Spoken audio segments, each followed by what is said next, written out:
Meus queridos amigos, minhas queridas amigas, quero convidá-los para me acompanhar hoje numa reflexão sobre o título O Prêmio Nobel da Paz, a eleição americana e o momento brasileiro.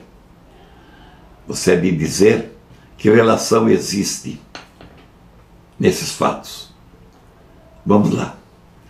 Como em 2009, quando elegeu um descendente afro, Barack Obama, para a presidência dos Estados Unidos, mais uma vez a sociedade americana nos surpreende com a perspectiva de indicar para a corrida presidencial cada um dos candidatos com maior ou menor possibilidade de chegar lá e ser eleito presidente.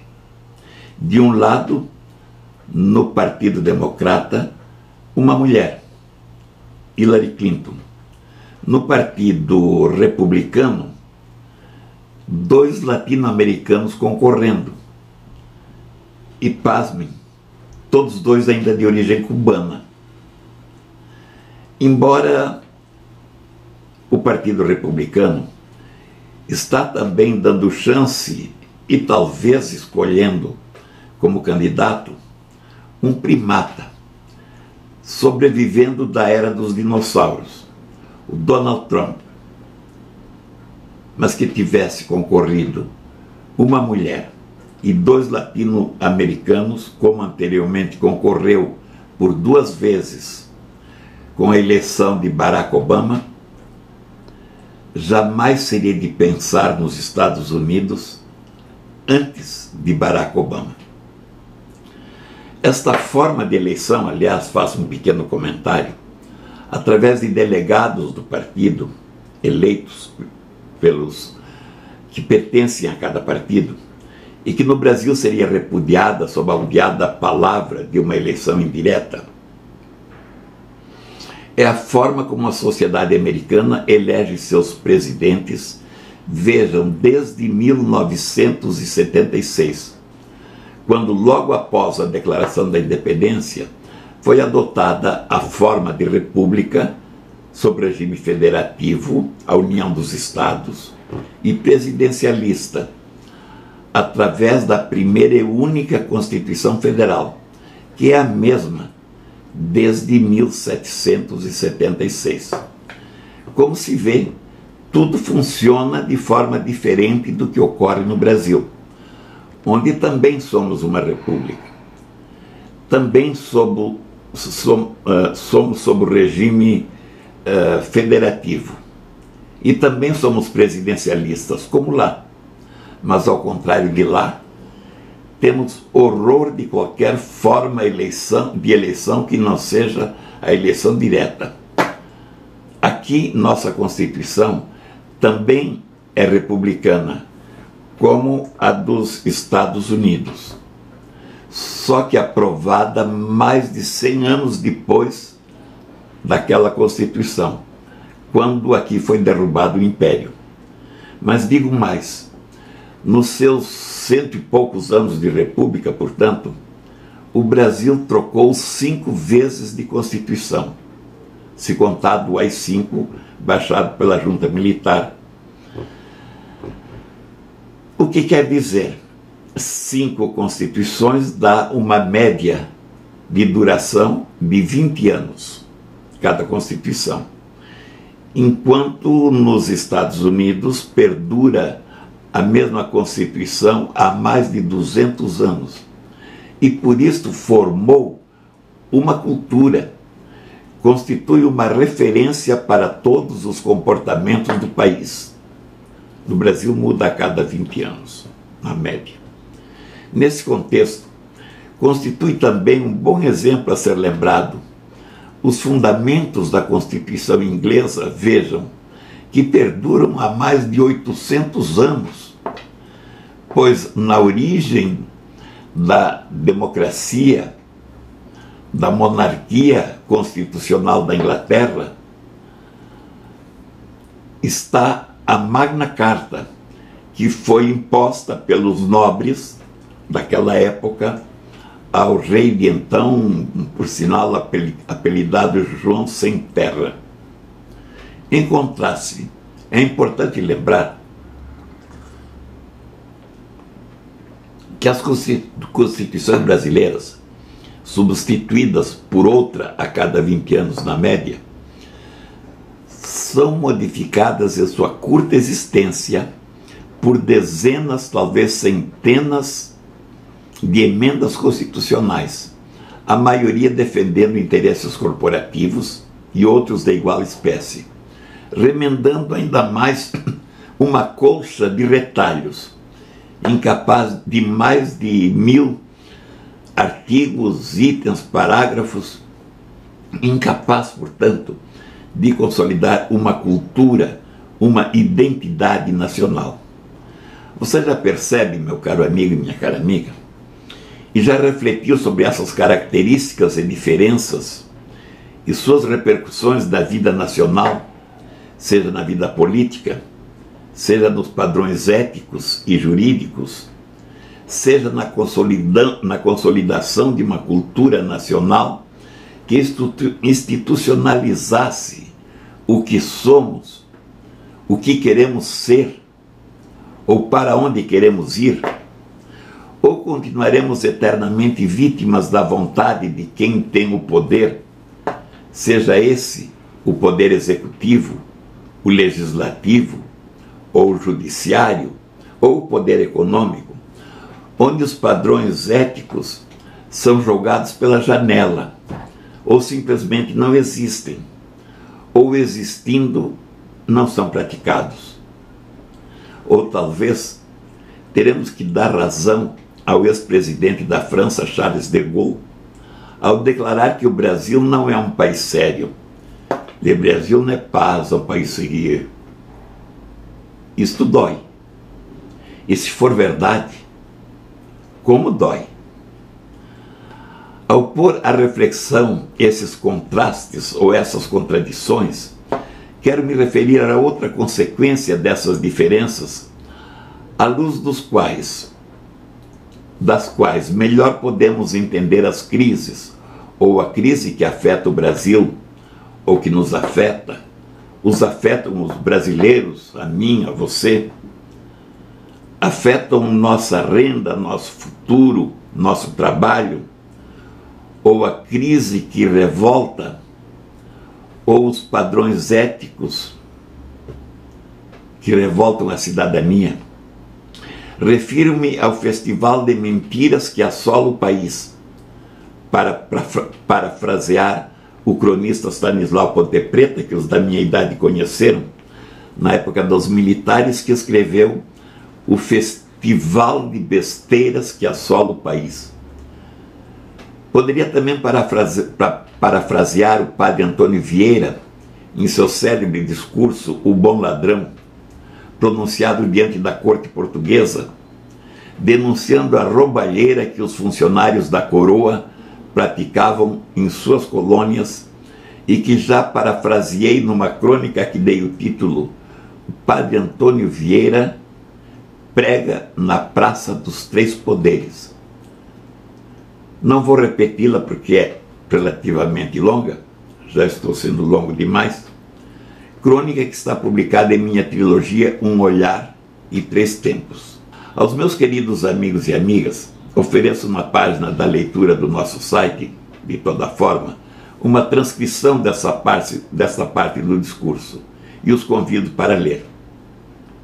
Falando sobre o festival de mentiras com que diariamente somos bombardeados, quero lembrar como a cultura americana, fundamentada nos princípios e nos fundamentos de sua Constituição de mais de 200 anos, percebe a mentira, ao contrário da complacência com que nós, brasileiros, nos deixamos enganar ou perdoamos a mentira e seus incorrigíveis usuários. O presidente Nixon, dos Estados Unidos, em 1976, fazia sua campanha à reeleição, como a fez no Brasil a presidente Dilma, em 2014, ou em 2006, o ex-presidente Lula. Durante a campanha, lá nos Estados Unidos, militantes do Partido Republicano invadiram o comitê eleitoral do Partido Democrata. Seria aqui não mais do que uma molecagem. Eleito para o seu segundo mandato, o presidente Nixon, no exercício de seu cargo, mentiu à nação. Vejam, simplesmente mentiu, o que aqui no Brasil também seria considerado assim uma esperteza, dizendo que não sabia. Dois jornalistas, sem qualquer processo, sem qualquer comissão parlamentar de inquérito, sem qualquer interferência jurídica de qualquer tribunal, provaram que ele sabia e, portanto, que ele tinha mentido. Nixon renunciou à presidência dos Estados Unidos para escapar do inevitável impeachment de que seria objeto. Porque o mesmo não acontece no Brasil, onde graves mentiras, não molecagens, mas mentiras que trazem a instabilidade e matam a confiabilidade do país, como as que elegeram a atual presidente, mentiras cujas consequências a nação, nós os brasileiros, estamos pagando, que o Brasil está pagando, e tantas outras mentiras pregadas diariamente, ditas com a maior desfaçatez, ou como se diz em linguagem popular, com a maior cara de pau. Verdadeira guerra de mentiras, como diziam alguns especialistas há dias em um programa de televisão. Diante disto tudo, por que nada acontece? Por que mentir no Brasil, meus queridos, juridicamente não é crime, pois calam-se os parlamentos e os tribunais, e moralmente não é pecado, porque se calam as igrejas. Entrei nessas questões que a todos nos afligem, meus queridos amigos e minhas queridas amigas, e quase me desviei do assunto da reflexão de hoje. Retorno a ele. O Prêmio Nobel da Paz, concedido a Barack Obama, no início de seu primeiro mandato.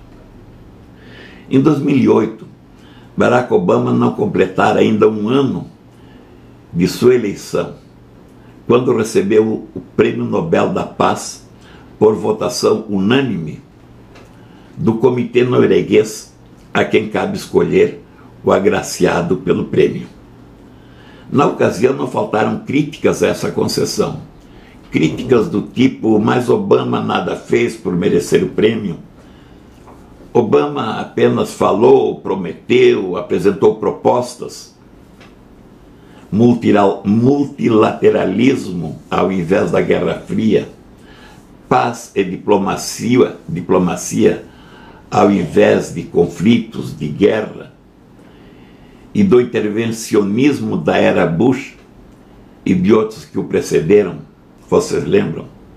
Iguais direitos entre os povos no plano internacional e direitos iguais das minorias no plano interno.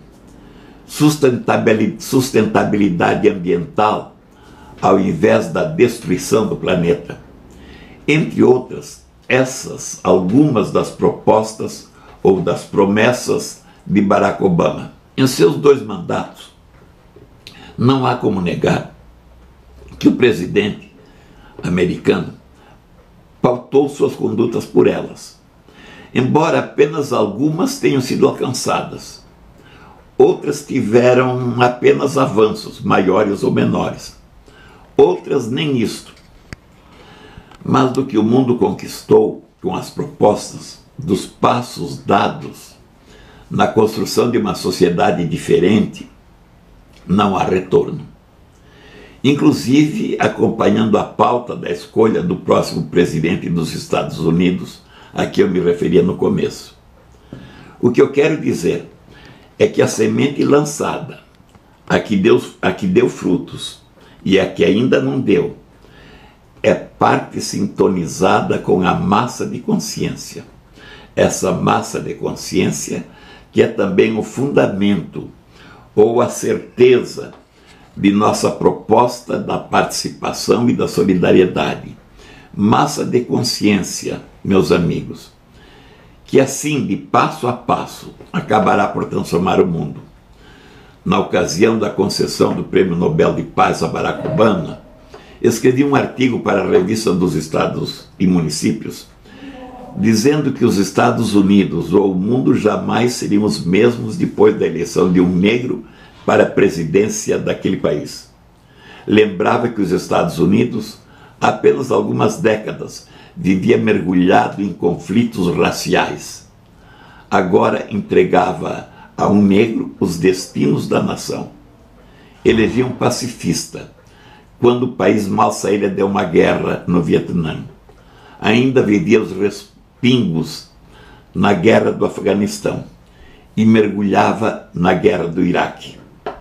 Não vou ler o artigo ou qualquer trecho dele, mas convido também você, meu amigo, minha querida amiga, a acessar a página de leitura de meu site, Participação e Solidariedade. Dedique algum tempo a pôr-se por dentro. Garanto que vale a pena. Em resumo, quero dizer que o grupo norueguês responsável pela concessão do prêmio, ao premiar alguém que prega pelo que propõe, ao invés de conceder seu prêmio sempre aos que colhem, deu um grande passo no sentido de reconhecer que é pelas ideias, pelas propostas, pelas sementes plantadas que o mundo caminha e há de vir a ser um mundo melhor. Muito melhor, porque colher os frutos é fácil. Bem mais difícil é plantar sementes. Mas sem a semeadura de certeza não haverá colheita. O mundo caminha em razão dos valores em que se acredita, das sementes que se plantam, da massa de consciência que cresce, e não por causa dos que colhem os frutos, dos que não têm sonhos, mas que acham, praticam, pregam e ensinam que na vida, como na história, basta ser prático, basta aproveitar os momentos, basta ser objetivo da objetividade reducionista deles, basta chegar primeiro que os outros. Eu defenderia novamente a concessão do Prêmio Nobel da Paz a Barack Obama, agora que ele deixa a presidência, como eu fiz então no início de seu mandato. E porque sei, até por experiência do meu caminho andado, porque sei que se nem tudo pode ser feito, é também porque há os que não acreditam, aos que se opõem, aos que não entendem nada, nem do homem, nem da sociedade, nem da grandeza do mundo. Mas apesar desses, as sementes foram plantadas, as plantas nasceram e se tornam floresta, por causa desses outros, os que plantaram, e apesar daqueles, repito, os que se opõem. Concluindo, quero dizer que entre os maiores, nem Barack Obama, nem a massa de consciência caminham sozinhos. Quero me referir ao Papa Francisco, a mensagem e a forma de vida que ele vive e oferece ao mundo.